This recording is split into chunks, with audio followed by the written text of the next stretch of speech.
Hi, I will be talking with you about Latinx family programming, outreach, and engagement in public libraries. Many Latinx families are not able to benefit from resources due to lack of knowledge, language barriers, or being unaware of their entitlement to resources available. Libraries can play an essential role. However, many libraries have struggled with reaching the Latinx members in their communities. In order to support the Latinx community, libraries must reform their approach to collection management, outreach programming, and funding in order to provide the necessary resources and promote inclusion within the community. In my research, I looked for information on libraries that have successfully engaged with the Latinx community, guides on programming and outreach, and guides on building a Spanish bilingual collection. What I found was two libraries, one right here in Illinois, Waukegan Public Library, and Hood River County Library District in Oregon, that are both great examples of libraries that have successfully engaged with the Latinx community.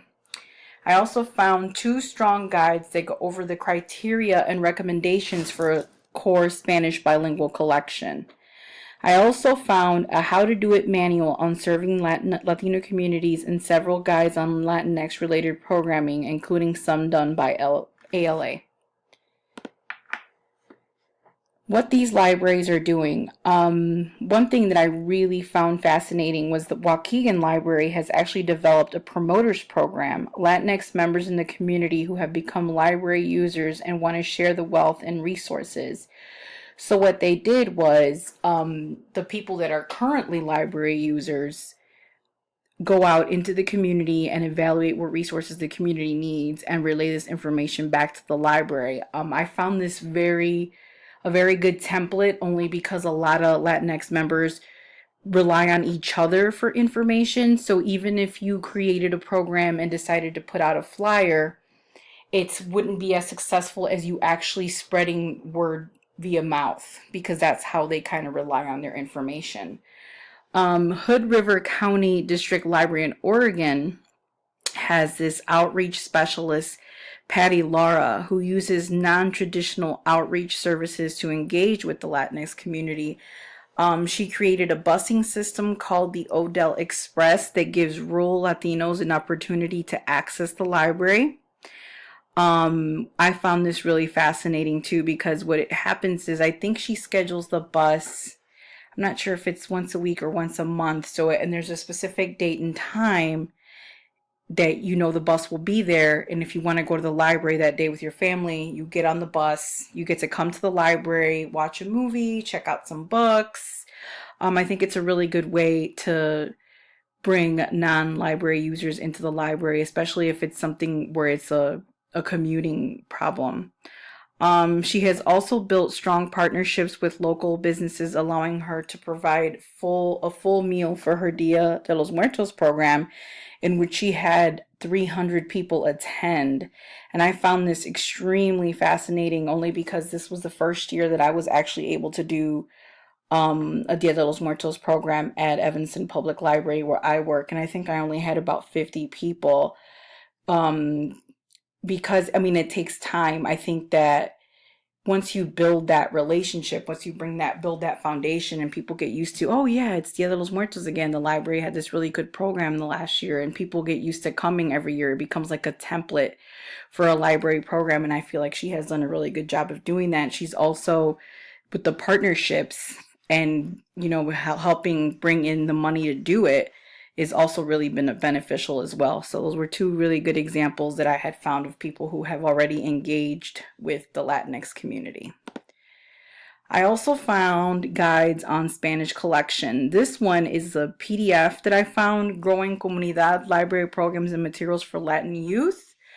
What he does is he has like a list of like books that he recommends and stuff like that. And what I really found fascinating was like kind of like the criteria for the kind of things that you should look for in the Spanish materials that you have in your library. Avoiding stories in which Latinos are only side characters. Do Latinos move to the U.S. where everything is perfect and everyone is happy? Is the diversity of the Latino subcultures represented, which means Are we seeing Latinos from all over Latin America, not just Mexican Latinos?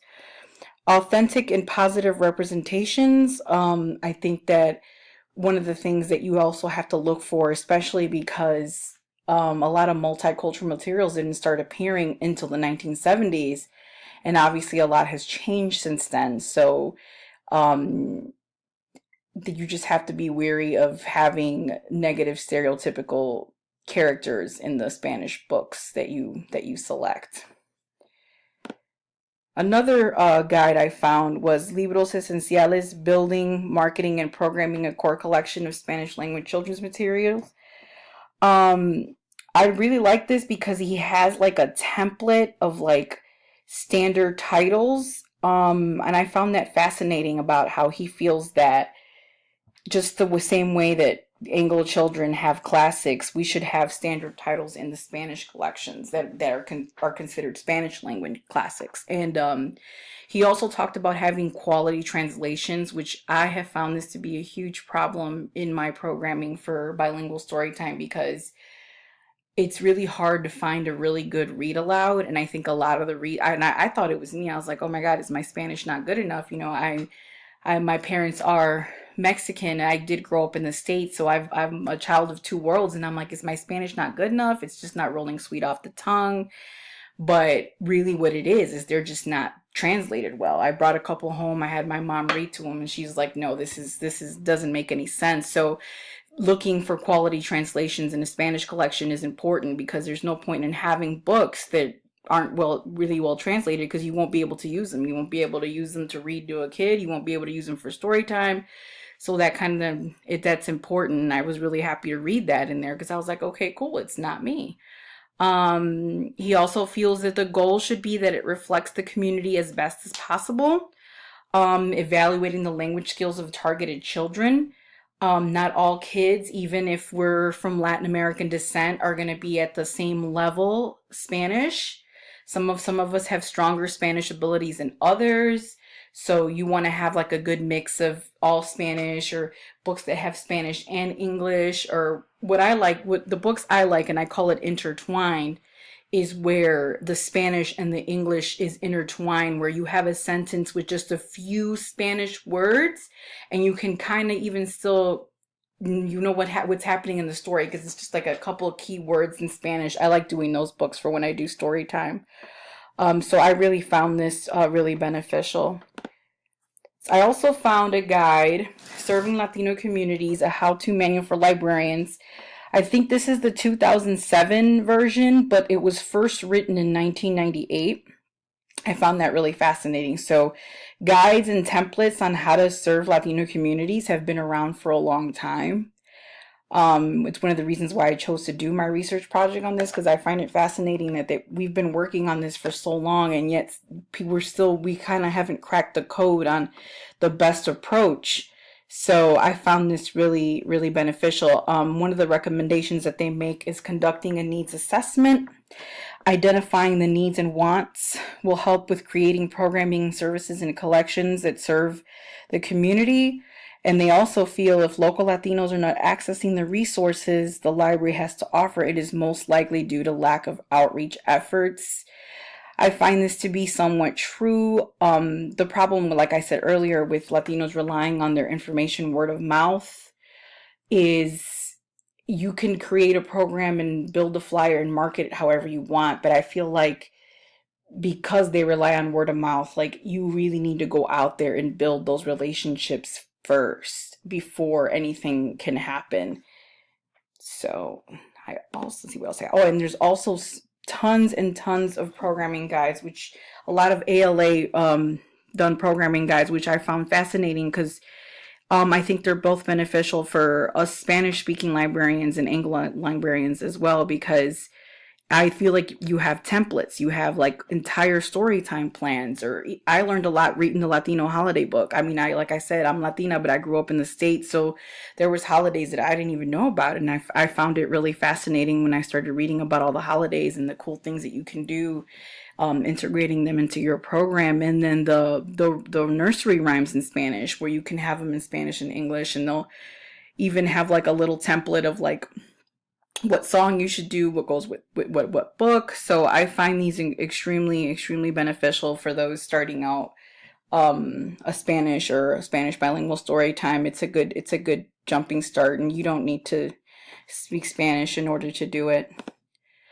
What I learned in my research, providing programming and services for the Latinx community should be integrated into the already existing budget. It shouldn't be considered a separate entity, but rather they are members of the community just like everybody else. And if we have to do things slightly different for them to come into the library, then that's what we have to do. It requires dedication, commitment, and a true passion. The same way we commit and we're passionate about serving our communities, they're members of our communities too, so we should be treating them in the same way. The difference in identity should not be a barrier. I know a little Korean. When I have Korean patrons come in, I say hello in Korean, and that goes such a long way. Makes them feel super welcomed. It takes time. It takes time. It maybe could even take years to build that relationship, but I think that we just, librarians should be patient and put the work into doing it. So thank you so much for listening. Bye bye.